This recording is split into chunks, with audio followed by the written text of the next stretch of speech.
आज हम money mastery series के तीसरे दिन पे आ चुके हैं। आज हम लोग ये सीखने वाले हैं कि आप लोग कैसे पैसे कमाना सीख सकते हैं और किन किन तरह से सीख सकते हैं। ये वाला वीडियो बाकी जितनी वीडियोस थी ना, उन सब हर एक आदमी के लिए जो भी ये वीडियो देख रहा है, किसी भी एज ग्रुप का फ़र्क नहीं पड़ता, वो एक 18 साल का नौजवान हो या फिर एक 60 साल का एक बुज़ुर्ग आदमी हो। पैसे की असली कीमत क्या होती है, पैसा इतना इंपॉर्टेंट क्यों होता है, और साथ ही साथ ऐसे 4 तरीके बताऊंगा कि जिस तरह से लोग कमाते हैं और आप लोगों को किस तरह से कमाना चाहिए कि आपको सबसे ज़्यादा प्रॉफिट हो और सबसे ज़्यादा पैसे आप लोगों को साथ मिले, और साथ ही साथ आप एक ना एग्जाम्पल बन सको। क्योंकि पैसे कमाने के कई सारे तरीके हैं, लेकिन जो सही तरीका है मैं आप लोगों के साथ वही शेयर करने वाला हूँ। तो अगर आप लोगों को वो तरीके जानने हैं तो शुरू से लास्ट तक देखना मत भूलना। और अगर ऐसी ही वीडियो आप लोगों को रेगुलर देखनी है तो इस चैनल को सब्सक्राइब कर देना, बगल में रखा नोटिफिकेशन बेल आइकन दबा देना और उन लोगों तक शेयर करना है ये वीडियो, ताकि उन लोगों को भी पता चले कि मनी मैनेजमेंट इस लॉकडाउन के टाइम पे सबसे ज़्यादा ज़रूरी है। मनी मास्टर करना अभी सबसे इंपॉर्टेंट टॉपिक चल रहा है पूरे इंटरनेट में, और ये सीरीज़ आप लोगों की उतनी ही मदद करने वाली है जितनी आप लोगों की मैं करना चाहता हूँ। चलिए बिना टाइम वेस्ट करें चलिए शुरू करते हैं। आज स्वागत है आप लोगों का मनी मास्टरी के तीसरे एपिसोड में। आज हम सीखने वाले हैं बेसिक्स ऑफ मनी मैनेजमेंट। तो ये उसका पहला पार्ट है, तो बिना समय गवाए चलिए शुरू करते हैं। आज हम लोग सीखने वाले हैं कि हाउ टू बी वेल्दी। और वेल्दी का मतलब होता है कि कैसे आप मनी को एकदम उस तरह से मैनेज कर सकते हैं जिस तरह से एक अमीर आदमी को मैनेज करता है। वेल्दी इंसान उसे कहते हैं जो कि जितनी ज़रूरत होती है पैसों को उतना ही वो रखता है।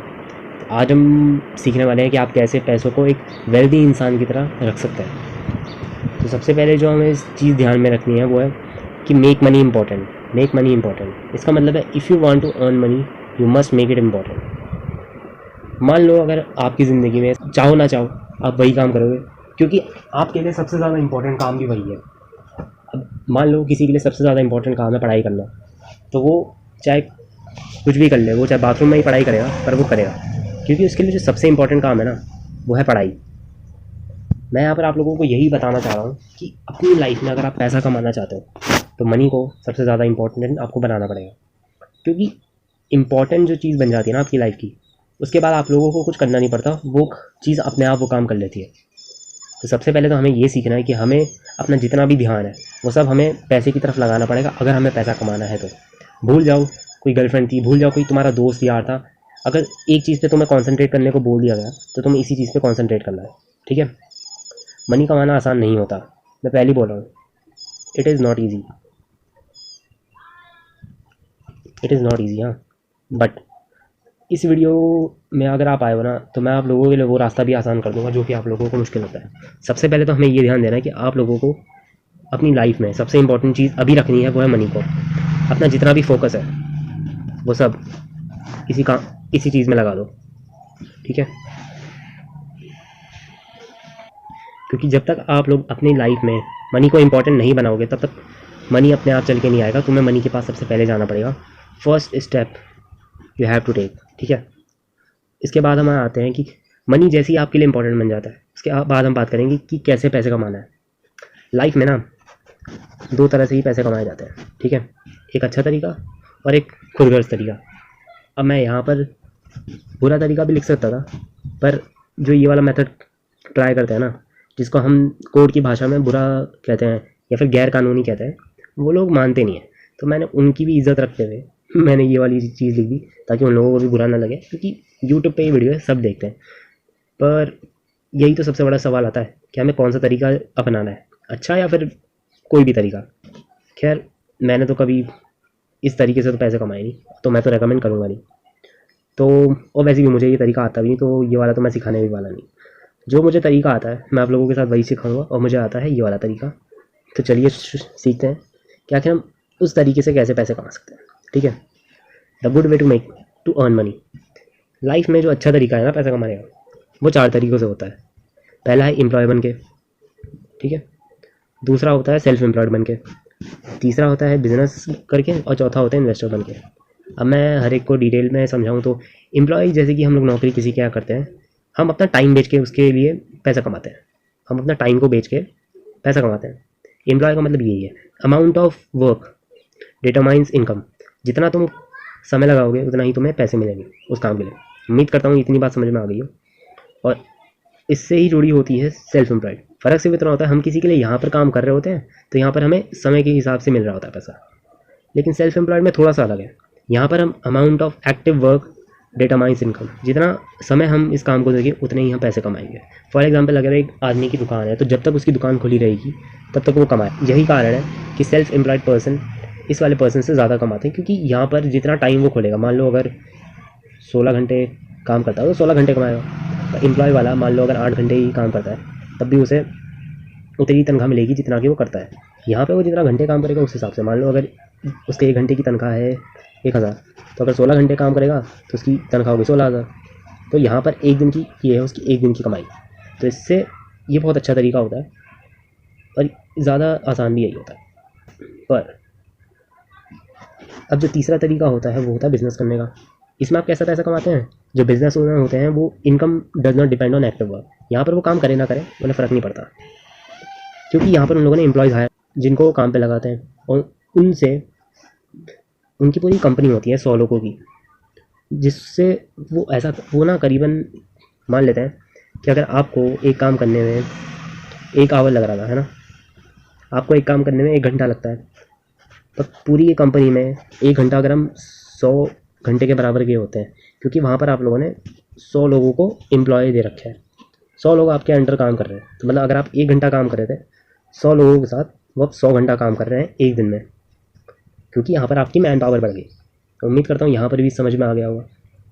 तो यहाँ पर आप लोगों की जो वर्किंग कैपेसिटी है ना, यहाँ पे आपकी वो बढ़ गई। तो मतलब जितना ज़्यादा लोग यहाँ पर काम करेंगे उतनी ही आपकी तनख्वाह बढ़ेगी। तो यहाँ पर अनलिमिटेड सोर्स ऑफ इनकम होता है, अनलिमिटेड होता है, ये कोई लिमिट नहीं होती इसकी, क्योंकि इसमें आप कितने भी लोगों को हायर कर सकते हैं, कितने भी लोगों को आप सिखा सकते हैं और अपनी अंडर एम्प्लॉय कर सकते हैं। पर ये इतना आसान नहीं होता। बिज़नेस ओनर बनना एक अपने आप में ही एक बहुत बड़ी चीज़ होती है। और उसके भी जो चौथे तरीका है पैसा कमाने का वो है इन्वेस्टर बन के। अब income does not depend on active work. अब यहाँ पर अगर आप इस तरीके से पैसा कमाते हैं ना, तो पैसा आपके लिए काम करता है, ना कि आप पैसे के लिए काम करते हो। जो बाकी 3 जगह है उसमें आपको एक्टिवली काम करना पड़ेगा। तो हो सकता है बिजनेस में थोड़ा सा काम करना पड़ेगा, पर यहाँ पर काम करना पड़ता है। पर इन्वेस्टर में आपका पैसा ही आपके लिए काम कर रहा होता है। मैं ये नहीं कहूँगा कि आप बिल्कुल भी काम नहीं करेगा, बट बाकी के 3 से ये ज़्यादा आसान है और साथ ही साथ बहुत ज़्यादा इसमें लिमिटेड पैसा होता है, क्योंकि ये सबसे ज़्यादा पैसे से ही पैसा बना है। मान लो $3 आपने डाले तो कल को करीबन $30 भी बन सकते हैं, क्योंकि यहाँ पर पैसा काम कर रहा है। आप एक्टिव वर्क करो ना करो, आपका पैसा काम कर रहा है 24/7। इन सब में टाइम लिमिट हो सकती है, हो सकता है कोई 18 घंटे काम करे, बट हो सकता है कोई दिन छुट्टी हो जाए। बट जो ये वाली कैटेगरी होती है, ये वाले में पैसिव इनकम मैं इसे कहता हूँ। पैसिव इनकम ये आपकी होती है, तो ये सबसे बेस्ट पार्ट होता है बाकी किसी भी तरीके से, क्योंकि यहाँ पर लोगों की रिक्वायरमेंट होती है, यहाँ पर उस चीज़ की रिक्वायरमेंट नहीं होती। अब आप सोच रहे होंगे कि भैया ऐसे तो हमें यही कर लेना चाहिए। मैं ये कहूँगा कि ये भी आसान नहीं होता। वो क्यों, बताता हूँ। अब जैसे कि मैं यहाँ पर आप लोगों को ना rich dad and poor dad की कुछ कॉमन थिंग्स बताने वाला हूँ। तो यहाँ पर रॉबर्ट कियोसाकी अपने डैड के बारे में बोलते हैं, जो कि क्योंकि उनके थे 2 डैड्स, एक रिच डैड और एक पुअर डैड। और उन सब की जो लर्निंग्स थी वो मैं आप लोगों के साथ शेयर करने वाला हूँ। जो उनके रिच डैड थे वो कहते थे the lack of money is the root of all evils. मतलब उनके रिच डैड कहते थे कि पैसा ना हो सारी फसाद की जड़ है। और वहीं पर ही उनके गरीब डैड कहते थे कि the love of money is the root of evil. मतलब पैसे की वजह से सारी मुसीबतों की जड़ है। कुछ सुना सुना सा लग रहा है, पर ये हमारे इंडिया में बहुत ज़्यादा समझ पा रहे हैं। तो अमीर पापा ने फिर दूसरी बात कही, how can I afford it. और गरीब पापा कहते थे आई कैन अफोर्ड इट। मतलब अमीर माँ बाप सोचते हैं कि मैं कैसे इसे अफोर्ड कर सकता हूँ कोई भी चीज़, और पुअर माँ बाप कहते हैं कि मैं अफोर्ड नहीं कर सकता। तो ये जो उन लोगों के डिफरेंस है अभी बहुत ज़्यादा है। साथ ही साथ अमीर पापा ने उनको ये सिखाया था कि स्टडी है hard so you can find a good company to buy. हमें ज़्यादा अच्छी मेहनत करनी चाहिए ताकि हम अच्छी कंपनी को खरीद सकें। लेकिन गरीब माँ बाप हमें क्या सिखाते हैं कि बेटा मेहनत करो ताकि तुम एक अच्छी कंपनी में नौकरी कर सको। तो यही वाला जो डिफरेंस होता है ना इनमें और इनमें, ये हम लोगों की परवरिश से डिपेंड करता है कि हम किसके अंडर हम पढ़े। अमीर आदमी कहते हैं कि मैं अमीर हूँ क्योंकि मेरी ज़िंदगी में तुम जैसे बच्चे हैं। गरीब आदमी कहता है कि मैं इस वजह से गरीब हूँ क्योंकि तुम मेरी लाइफ में आए हो। अमीर आदमी कहता है कि लर्न टू मैनेज रिस्क, यहाँ पर आपको रिस्क मैनेज करना सीखना है। लेकिन गरीब माँ बाप कहते हैं कि when it comes to money play it safe and don't take risk. मतलब कितना ज़्यादा डिफरेंस है। यहाँ पर कहते हैं कि रिस्क को मैनेज करना सीखो, और यहाँ कहते हैं कि एकदम सेफली करें, रिस्क लो ही मत। तो यहाँ पर जो ये डिफरेंस बैरियर आता है ना, यही तय करता है कि आप लोग सीखना चाहेंगे इस वाले माँ बाप से या फिर इस वाले माँ बाप से। डिसीजन आप लोगों का है, लेकिन जो रिज़ल्ट होगा ना वो आपके एक्शन से ही मिलेगा आपको, ठीक है। ये वाला एक्शन करेंगे तो ये वाला मिलेगा, ये वाला एक्शन करेंगे तो ये वाला मिलेगा। It's all up to you guys. मैंने आप लोगों को दोनों की थिंकिंग बता दी कि किस किस कारण की वजह से एक अमीर माँ बाप का बेटा अमीर बनता है और एक गरीब माँ बाप का बेटा गरीब बनता है। आगे चलते हैं। और सबसे इंपॉर्टेंट बात जो मैं आप लोगों के साथ शेयर करना चाहता हूँ वो है ये कि जो 90% लोग होते हैं ना, वो हमारी कंट्री में जॉब से या तो पैसा कमाते हैं या फिर सेल्फ एम्प्लॉयड से, जैसे मैंने आप लोगों को बताया, ठीक है। लेकिन जो बाकी के 10% पीपल होते हैं वो बिज़नेस से और इन्वेस्टिंग से पैसा कमाते हैं। अब आप सोच रहे होंगे कि भैया ऐसे तो हमें नौकरी और बस दुकान खोल के बैठ जाना चाहिए और इन चीज़ों पर नहीं करना चाहिए क्योंकि इसमें रिस्क ज़्यादा है। अभी आगे बताऊंगा कि आपको ना यही क्यों करना चाहिए। मैंने कहा था ना आप लोगों को, मैं आपको बताऊंगा कि किस तरह से सही तरीका है ज़्यादा पैसे कमाने का, वो भी कम समय में। मैं बताता हूँ यहाँ पर आपको क्यों जाना चाहिए बजाय कि यहाँ पर। ये जो आंकड़ा है नहीं दिख रहा, ये लोगों का आंकड़ा है। 90% लोग नौकरी और सेल्फ एम्प्लॉयमेंट क्यों करते हैं, मैं बताता हूँ। क्योंकि ये सेफ़ है, ठीक है। और गरीब माँ बाप क्या सिखाते हैं कि रिस्क मत लो, रिस्क मत लो, सेफ खेलो। तो वो क्या करते हैं, ये वाला चुनते हैं जिसकी वजह से इतनी पॉपुलेशन वहाँ घुसी पड़ी है। लेकिन जो बिज़नेस और इन्वेस्टिंग करते हैं उसमें 10% लोग क्यों आते हैं, क्योंकि यहाँ होता है रिस्क, ठीक है। और अमीर माँ बापों ने यही सिखाया था, रिस्क को मैनेज करना सीखो ना। और सेफली तो उन्होंने बात ही नहीं करी भाई। सेफ्टी ऐसी चीज़ है जो कि उन्होंने कभी बोला ही नहीं। उन्होंने कहा रिस्क लो बेटा, रिस्क लो, पर मैनेज करना भी आना चाहिए। ये नहीं कि कहीं भी कुछ भी लगा दिया बिना मैनेज करें। यही तो मेन डिफरेंस है। अमीर लोगों के अंदर यही तो मेन डिफरेंस है। वो लोग रिस्क लेने से डरते नहीं हैं और जो नौकरी करते हैं वो लोग सेफ साइड में रहना चाहते हैं। ये लोग रिस्क लेते हैं, सही बता रहा हूँ। अगर ये लोग रिस्क नहीं लेंगे ना तो ये जो नौकरी करने वाले हैं ना, ये लोग भी ख़त्म हो जाएंगे, क्योंकि इन्हीं लोगों से इन लोगों को नौकरी मिलती है। अब मान लो कि फेसबुक वाले बंदे ने फेसबुक की जगह बनाया ही नहीं होता, तो फेसबुक में आज शायद 500 से 1000 लोग नौकरी करते हैं, या फिर शायद उससे भी ज़्यादा। क्या कर रहे होते हैं, नहीं करते। तो एक तरह से उस एक इंसान ने जब इतनी जॉब बना दी, तो सोचो 10% पॉपुलेशन इन लोगों को नहीं कर सकता। मतलब एक पर्सन ने लगभग 1000 लोगों को एम्प्लॉय कर लिया, 1000 लोगों को नौकरी दी इस एक बंदे ने। तो सोच लो 10% आबादी टोटल पॉपुलेशन से कर लो, मतलब ये मान लो कि सबके सभी हैं यहाँ, तो मतलब करोड़ों में आ गई है। तो लोग अब 1 करोड़ लोग 1000 करोड़ को भी दे सकते हैं ना, हो सकता है इससे भी ज़्यादा को दे दें। वही बात है, जितने ये लोग ज़्यादा होंगे उतने ही तुम लोगों को ही नौकरी मिलेगी। नौकरी भी सही होती है, मैं ये नहीं कह रहा कि नौकरी नहीं करनी चाहिए। ये स्टार्टिंग के लिए बहुत सही होता है, as a starting it is best, but starting के लिए तो सही होता है, पर हमेशा करते रहना लॉन्ग टर्म के लिए ये एक जहर के बराबर है। जैसा एक चूहा नहीं होता, एक व्हील होती है जिसके अंदर वो चूहा भागता रहता है और वो व्हील घूमती रहती है। ये कुछ इसी तरह का है। जब तक तुम इससे निकलोगे नहीं तब तक असली दुनिया का तो मज़ा नहीं ले पाओगे ना भाई। आगे चलते हैं। तो यहाँ पर मैं बताता हूँ जो एक और रीज़न है, वो है कि जो 10% दुनिया का पैसा है ना, वो करीबन 90 लोगों को ही बिलोंग करता है, जो कि नौकरी और सेल्फ एम्प्लॉयमेंट कर रहे होते हैं। अब यहाँ पर जो अब मैं बात बताने वाला हूँ ना, उसे देख के चौंक मत जाना, क्योंकि जो 90% पैसा है, यहाँ मैंने गलत लिख दिया, द रेस्ट 10% पीपल हैव 90%, उनके पास 90% पैसा है। यहाँ मैंने थोड़ा सा आई थिंक गलत लिख दिया है। जो दुनिया का 90% पैसा है ना, वो सिर्फ 10% लोगों पे है। और वो लोग क्या करते हैं, नौकरी और बिजनेस एंड इन्वेस्टिंग करते हैं वो लोग। तो इससे क्या हमें सीख मिलती है कि हमें एम्प्लॉई और सेल्फ एम्प्लॉयड से निकलना है। मैं ये नहीं कह रहा कि करना नहीं है, मैं कह रहा हूँ निकलना है, ठीक है। एज अ स्टार्ट तुम यहाँ से कर सकते हो, बट हमें धीरे धीरे यहाँ से यहाँ, यहाँ से यहाँ, यहाँ से यहाँ, इसी तरह से मैंने भी किया था। सबसे पहले मैंने क्या किया, मैं आप लोगों को अपनी जर्नी में बताने वाला था। मैं सबसे पहले बच्चों को पढ़ाया करता था, तो एक तरह से मैं नौकरी किया करता था, या फिर चलो मान लो कि सेल्फ एम्प्लॉय भी करता था, दोनों में से एक ही आता है। एज अ टीचर मैं दूसरों के घर जाया करता था, तो मैं ऐसे मानता हूँ कि मैं एम्प्लॉय था, ठीक है। अब एम्प्लॉय से मैं मेरे घर पे फिर बच्चे आके पढ़े, तो यहाँ पर मैं हो गया सेल्फ एम्प्लॉयड, ठीक है। अब जब मैंने मेरे 12th के बाद जब मेरी इंजीनियरिंग लगी, तो मैंने ये सब छोड़ दिया। फिर हम लोगों ने अपना बिज़नेस चालू किया। मेरी ठीक है। आज बिज़नेस से मेरे को जितना रेवेन्यू आता है उतना मेरे को किसी से नहीं आता। फिर मैंने बिज़नेस किया और जब मेरे पास पैसा आ गया फिर मैंने इन्वेस्टिंग स्टार्ट कर दी।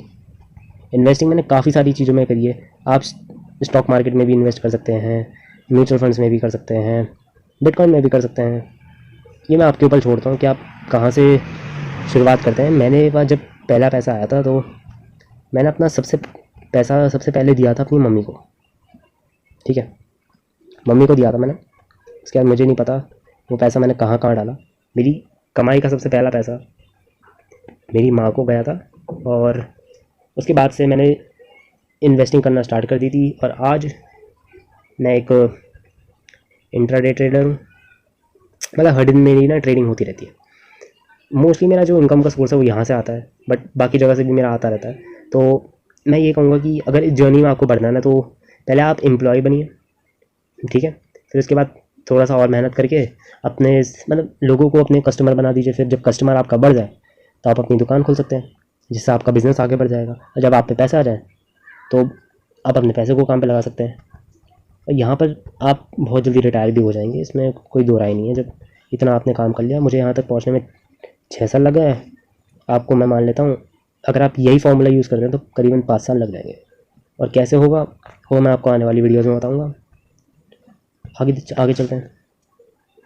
तो अगली वीडियो में आप ये लोग जानेंगे कि आप कैसे एम्प्लॉय सेगमेंट से इन्वेस्टमेंट तक पहुंच सकते हैं। जैसे कि मैंने बताया, अपनी जर्नी आपको मैंने यहीं पर ही बता दी है, पर मैं अगली वीडियो में स्टेप बाय स्टेप आप लोगों को बताने वाला हूँ कि आखिर ऐसा क्या है।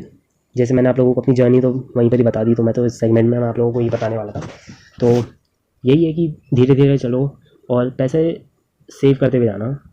सेव करो पैसे ताकि आप लोगों के पास इन्वेस्ट करने के लिए पैसे हों। और आगे वाली वीडियोज़ में हम इन्वेस्टिंग और सेविंग कैसे करनी है वो सब हम उसके बारे में जानेंगे। तब तक के लिए और नेक्स्ट वीडियो में एक तरह से मान लो एक अपडेट ही है कि हम लोग सीखेंगे जो फाइनेंशियल IQ होती है ना अमीर लोगों की, वो लोग मिडिल क्लास लोगों से कैसे अलग होती है। कुछ आइडिया आप यहाँ पर लगा सकते हो। कुछ इसी तरह की सेगमेंट होने वाला है कि आप कैसे अपने पैसों को बचा सकते हो, कैसे आप। बाकी इस वीडियो के लिए बस इतना ही। तब तक के लिए हम चलते हैं। सी हैव अ नाइस डे। और हम लोगों को शेयर करो यार ये चीज़ है, क्योंकि बिना शेयर करे कुछ नहीं होता। शेयर करो। ये मनी मैस्ट्री सीरीज से कुछ भी स्टार्ट हुई है, जितना लोगों तक आप पहुंचाओगे उतना ही सपोर्ट और नॉलेज उन लोगों को मिलेगा। तब तक पसंद आती है तो लाइक करो, चैनल को सब्सक्राइब करो, ठीक है। तब तक के लिए मैं चलता हूँ। See have a nice day and good bye.